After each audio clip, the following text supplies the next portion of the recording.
Hockey is serious business in this country. It's also fodder for the humor and insight of sportswriter Sean McIndoe. For more than a decade, he's amused and informed a huge loyal readership on his hockey blog called Down Goes Brown. Now he's elevated his game, so to speak, with a robust look back at the path the sport has taken to get to where it is today. The book is called The Down Goes Brown History of the NHL, the world's most beautiful sport, the world's most ridiculous league. Sean McIndoe has written for Grantland, Sportsnet, and Vice Sports. He's currently a columnist at The Athletic, and he joins us now. So good to have you in that chair. Thanks for having me. The book is tons of fun, I gotta say. We have to resist the temptation, you and I, to talk like a couple of hockey fans right now. And remember that the audience doesn't know necessarily, well, I'm gonna go out on a limb and say, doesn't know nearly as much about hockey as you and I do. Possible. So let's just start with this. The Down Goes Brown reference. Yes. Is a reference to what? This is a reference to the immortal legendary Maple Leafs broadcaster Joe Bowen. This is a game back 1992, a game I was actually at Maple Leaf Gardens where as the Leafs are playing the Blackhawks, and as often happened back then, a brawl breaks out. Sylvain Lefebvre and Rob Brown square off at center ice.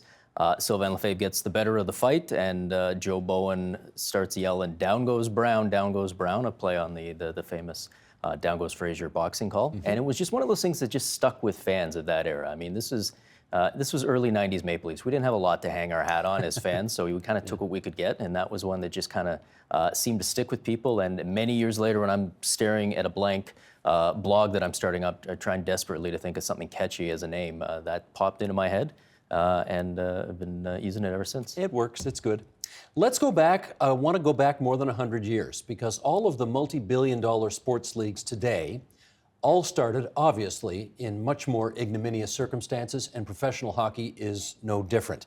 How many kind of pro leagues were there before we got the actual NHL that persists today? There have been all sorts of leagues, many of which were at least semi-pro.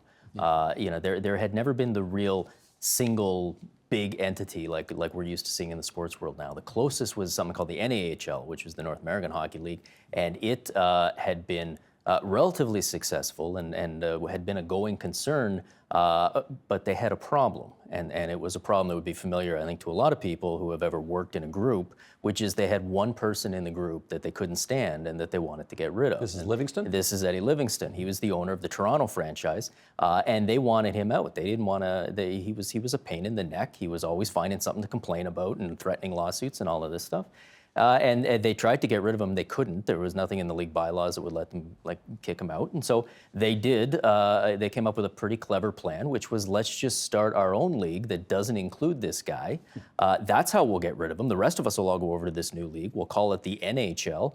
And the idea at the time was that Eddie Livingston would get the hint and go away, and they could go back to the NAHL, and this NHL thing would just be temporary. And instead, he did not go away, and he remains part of the story for the first decade or so of the league. And that's, the NHL starts as this ploy just to get away from this one annoying guy, and ends up, a century later being the dominant hockey league in the world. And this is 1917 now that we're talking about the formation of the National Hockey League, which has managed to persist in spite of all of that. Do we know definitively when the first NHL game was played? It was in December. There were 2 games that were played. There were only 4 teams in the league, briefly, because pretty much immediately one of the arenas burns down and one of the teams folds. But you had the 2 teams in Montreal, you had Ottawa, and you had Toronto, which would eventually become the Toronto Maple Leafs, but at the time was just Toronto. They didn't even have nicknames. Some of the teams did, but even then it wasn't really in the same way. The Ottawa team was called the Senators, but you look back at newspaper ads of the day, and some of them just were the Ottawas or something like that. And then you've got the Montreal teams, the Wanderers, and of course the Montreal Canadiens, who are the only team that exists today that was fully formed in the NHL at that time. There were 2 games at the same time, and there had been, until recently, some dispute over which was actually the first game, because back then they didn't necessarily keep track of when the game started, but they eventually decided that the first game had been played in Ottawa, because the other game had been delayed half an hour because the players went basically on strike because they didn't feel like they were getting played enough. So you could literally say, the NHL didn't even get to its first game without having a work stoppage, which I think does set the table for the Gary Bettman era to come. Ain't that the truth? The Maple Leafs, as you point out, are not actually the first Toronto professional hockey team. What was the team called before they became the Leafs? Well, there was, when they start as the NHL, first of all, there had been the Toronto Blue Shirts, and that was Eddie Livingston's team in the NHL before the NHL had come around. And this Toronto team comes in, and for a while they are just the Toronto team. Some fans of the time called them the Blue Shirts just out of force of habit. Obviously, the NHL didn't like that because that was the guy they were trying to get away from. They end up winning the championship in the first year, still without a name. Now, when you look in the history books, they'll be referred to as the Toronto Arenas. That was one that sort of got retroactively applied, although even at the time, when you look at news reports, it wasn't used all that much. They later become the Toronto St. Pats, and then eventually Conn Smythe comes along, buys the team, builds Maple Leaf Gardens and changes the name to the Toronto Maple Leafs and gives them the blue and white and all of the things that we're familiar with now. But that takes about 10 years before it comes in. And we see the St. Pat's jerseys come back once a year, right, around St. Patrick's Day. We do, Day. yeah. Beautiful green just recently, not bad. Yeah, very nice. Now, Hamilton had a National Hockey League team, which a lot of people won't know. People in Hamilton may remember. The Tigers, what happened to them? Well, the Tigers had a very up and down history. They lasted for 4 or 5 years. Weren't very good for the first few of those years. We're not a very good team at all. But finally, in the mid-20s, the 1924-25 season, they finally click. They have a team that is playing well. They end up finishing first in the league. Now, back then, the top 3 teams made the playoffs. The first place team got a bye. The second and third team would play each other, and then they would play that first place team for the championship. So the Hamilton Tigers are the #1 team. They earn that top seed, except that they realize that they're not going to get paid anything extra for making these playoffs. Back then, you didn't get any extra pay, and so they go to the league and they say, "We want some extra dollars. We're going to work more." The league had just expanded the playoff format. They said, "You're going to make us work more. You should pay us a little bit more." And of course, back then, these guys weren't making $1 million salaries or anything. And there's no close. players association. There's no association. There's nothing like that. The union is basically the players getting together on the train, having a few drinks, and saying, "We're going to do this." And the league came back and gave them a very clear message, which is, you won't be getting paid anymore. You will do this our way, and if you don't, then you won't play. And the Tigers sort of called their bluff and orchestrated a bit of a wildcat strike. And that was it for the Hamilton Tigers. The league said, "Okay, you're out. The second and third team, you guys are now playing for the championships." And the Hamilton Tigers ended up, the franchise itself didn't fold, but it moved down to New York. And that was the end of hockey in Hamilton. So you can, to this day, Hamilton fans can claim they're the only first place team to ever not make the playoffs because of the players having the audacity to ask for a few extra bucks. Now, for some reason, they're called the Original Six. They are certainly not original, but those of us who are of a certain vintage do remember when the NHL was a 6-team league. They are, of course, the Montreal Canadiens, Toronto Maple Leafs, Boston Bruins, Chicago Blackhawks, Detroit Red Wings, and New York Rangers. Why are they persistently called the Original Six, even though there was plenty of teams that preceded them? Yeah, this is confusing for a lot of fans, I think. Even some of the old-timer fans out there, I think if you ask them, who were the first NHL teams, they're going to rattle off the Original Six. I mean, it's right there in the name, Original and Six. It's, this is the first 6 teams, and of course they're not. There were all sorts of teams that came and went. The original teams in the league, as we just talked about, was the 2 Montreal teams, Ottawa, Toronto. That's not 6. It was 4. Finished the season with 3, and for the next 25 years, the league goes up and down. And there's a couple of seasons where there are 6 teams, a couple of seasons where they get as high as 10. They're bringing in teams in the United States, not just Boston coming in as the first American team, but places like St. Louis and Philadelphia and Pittsburgh, or you get teams briefly in a lot of cases. And it's not until 1942 when the Original Six actually settles in. And at the time, there was no big ceremony. There was nobody looked around and said, "Okay, this is what we're going to be. These are going to be the 6 important teams." It was just yet another season where, another team had gone dormant. The New York Americans were had put off to the side. They didn't even fold. There were still thoughts that they were going to come back. And going into that 1942 season, it was like, okay, now we've got 6 teams this year. All right. But for the next 25 years, it doesn't change. And that's where this Original Six era comes in. even though they weren't by any stretch the original teams. Let's talk about diversity, because it was 1947 that Major League Baseball broke the color barrier with Jackie Robinson, who was a fantastic player and no doubt had to deal with, I mean, he was a pioneer in so many ways and dealt with so much disgusting racism and so on, that they retired his number from every single team in major leagues. It was another, how long, 11 years after that before the National Hockey League broke the color barrier with Willie O'Ree, who didn't play that long, but who certainly made his mark. Why do you think it took the NHL so much longer? You know, it's a great question, and part of it is that it was a much smaller league. It certainly was a league where there weren't a lot of there weren't as many players playing. There weren't as many, certainly in America. So you know, you had the black population there, which was, you know, simply not sending any players, or at least not sending very many. There were some other players who did come close, sign contracts. But Willie O'Ree was the first, and you know, he came in, played just a few games for the Bruins, went back to the minor leagues, returned a few years later, and had a couple of partial seasons. And you know, the amazing thing with Willie O'Ree is, you know, he is a guy that when I was growing up, a lot of fans didn't even know his name. It wasn't, you know, Jackie Robinson. If you're a baseball fan, you know who Jackie Everybody Robinson is.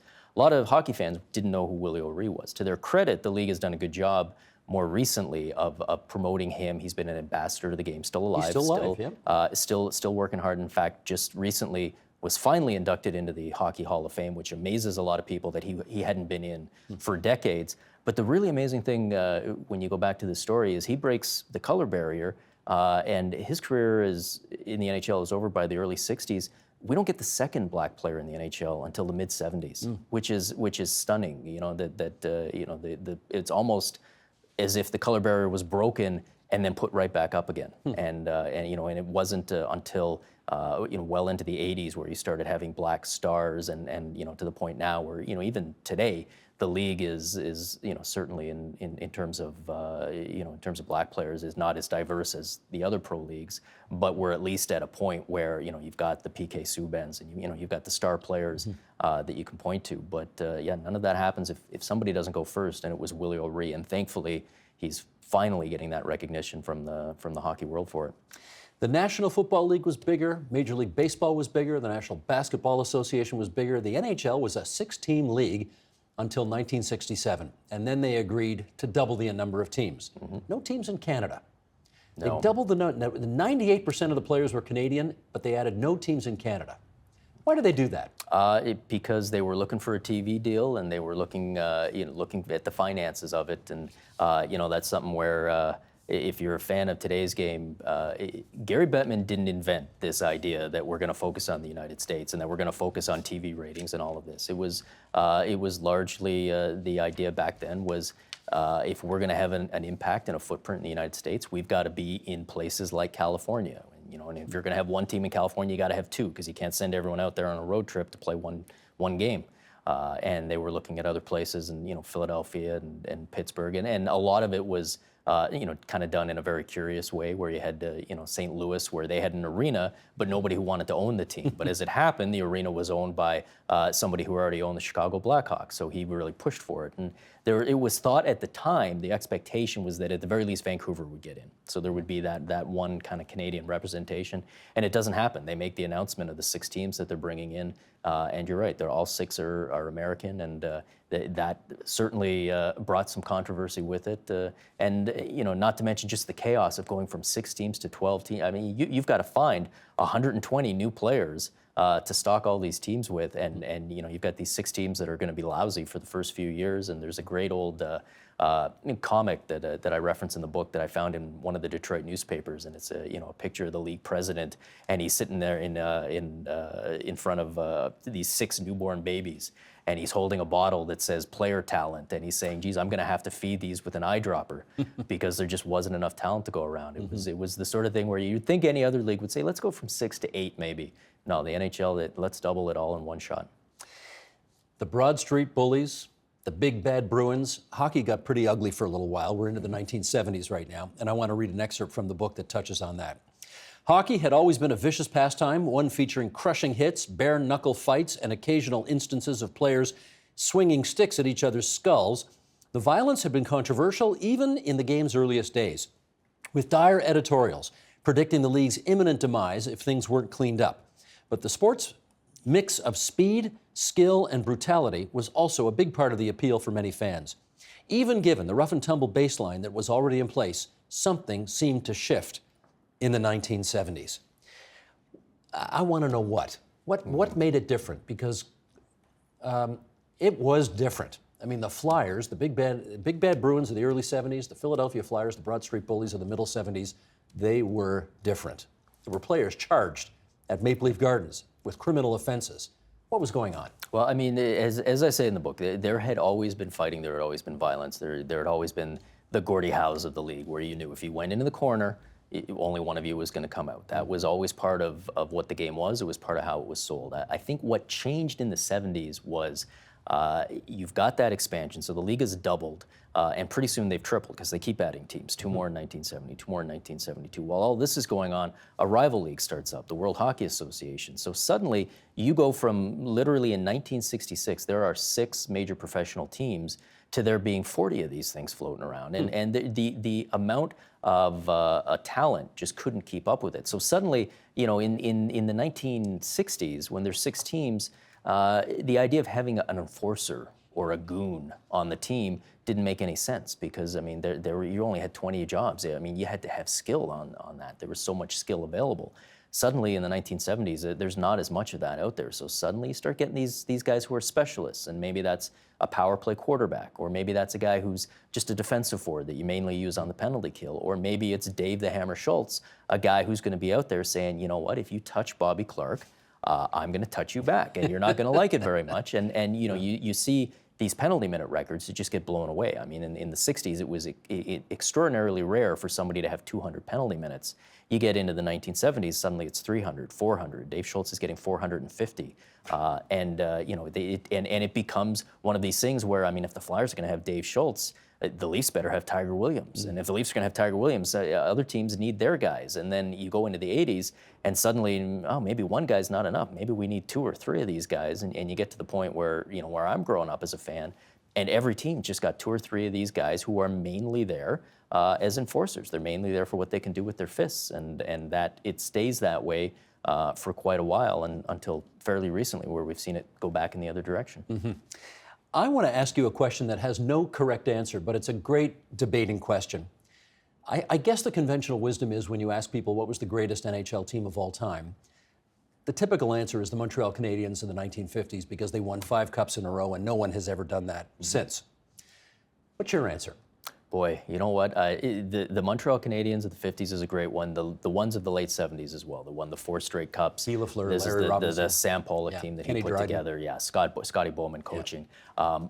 I grew up as a Maple Leafs fan. I can't bring myself to say that the Montreal Canadiens. I knew there was something I liked about you. Yeah, I mean, I wouldn't be able to go back home and look my kids in the eye if I said that. I'm going to go with the Edmonton Oilers, that Wayne Gretzky era team. Oilers, you know, they didn't win the as many in a row because they had the 1 year where they scored into their own net in Game 7. But Smith. I mean, you take that.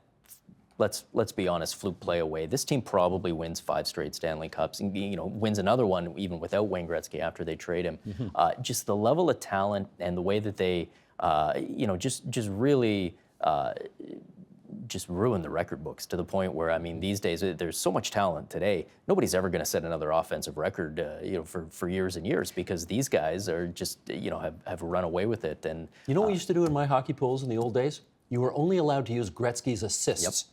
Because if you used all of his points, which often was over 200, it just wasn't fair. The guy who drafted first would win. Exactly. It was over before it started. Yeah. And I mean, it was crazy. And I know people, you know, they look at what Wayne Gretzky did and they go, 200 points. But back then, scoring was through the roof. Yeah, but this guy was winning scoring titles by 50 or 60 points. I mean, it was just amazing what he could do. And, you know, he on his own would have been something to watch. But once they were able to put those pieces around him and build that team, and you know, the fact that, you know, having spent the last 20 or 25 years in this era where defense wins and you got to win 2-1 and everything. The fact that there was a team out there going, all right, you want to score 8 goals on us, we'll score 9 on you. We'll win that way too. And they did. And they did. They absolutely did. Let's do 2 more quickies. Number 1, what was the best season ever? I have made the case that, maybe this is a little bit like pop music where the best season is the one when you were 16 years old. I mean, this is my favorite NHL season of all time, 1992-93. I think there were just so many fantastic stories. Well, wait a second. How can any season where the Montreal Canadiens win the Stanley Cup be considered a best season? I haven't got to the end of it yet. Don't spoil it for me. Sorry. I'm still, the Leafs are going to play the Kings in Game 7, and I'm sure it's going to turn out. That was just a year with so many fantastic storylines. I mean, the Leafs, the resurgence of the Leafs, obviously my bias is kicking in here because that was the official end of the Harold Ballard era. The Leafs were good again. They had Doug Gilmour. They go into the playoffs and go on this great run. But all these other things, Timo Solani, the scoring is up. It's really the last season with these big scoring numbers where lots of players are coming over 100 points. Mario Lemieux comes back from cancer. Only plays 60 games but still wins the scoring title. You're just going down the line. All these great moments, the May Day goal, the David Volek goal, even the Canadiens with their overtime run, just a real entertaining season. And to me, that's the year that you point to if you want to show somebody you're trying to convert to a hockey fan and say, this is what hockey can be. It's high scoring, it's fun, there's lots of excitement, there's lots of great stories. That's what it can be. And hopefully, fingers crossed, maybe someday can be again. Last question. What is the longest current Stanley Cup drought? Oh boy, you're going to make me the longest current. All right, you could argue it's the Maple Leafs, going back to 1967. The St. Louis Blues are right there with them. Can we point to someone like the Ottawa Senators? That's what I was going to say. I like Ottawa Senators haven't won a Stanley Cup since 1927. There you go. Way worse than the Leafs. And people will say it's a different team, but you go to the rink in Ottawa and they've got those Stanley Cup banners hanging. Right. So I think that qualifies. Let's go with that. The fact that the team didn't exist for decades, that's an asterisk. You know what? I've had Ottawa fans say that to me. We didn't exist, and my response is we had Harold Ballard as an owner, so we were even. We both had the same chance. Good stuff. That's Sean McIndoe. The Down Goes Brown History of the National Hockey League is a very fun and nostalgic read if you know hockey, and it's actually a really terrific read if you just want to be introduced to the sport. It is the world's most beautiful sport, the world's most ridiculous league. Thanks a lot, Sean. Thank you. The Agenda with Steve Bacon is brought to you by the Chartered Professional Accountants of Ontario, helping businesses stay on the right side of change with strategic thinking, insightful decisions, and business leadership. Are you on the right side of change? Ask an Ontario CPA.